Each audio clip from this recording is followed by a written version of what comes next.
আমরা সকাল 9টায় আসব, মেকআপ করব, সারাদিন কাজ করব, রাত 11টা থেকে সর্বোচ্চ 12টার মধ্যে আমরা যারা বয়স্ক মা আছি বাবা আছি আমাদেরকে ছেড়ে দিবে, প্যাক আপ করে দিবে। এইটাই প্রথম চাওয়া।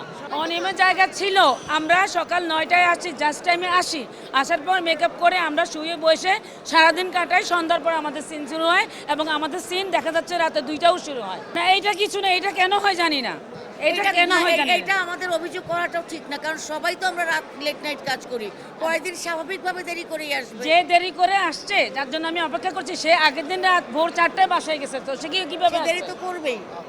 আমরা চাচ্ছি যে এই নিয়মটাই যেন না থাকে, এই নিয়মটাই যেন না থাকে। সংঘ যদি চায় তাহলে এই নিয়মগুলো ওরা চালু করতে পারে এবং এটা করতে বাধ্য, যারা পালন করতে বাধ্য।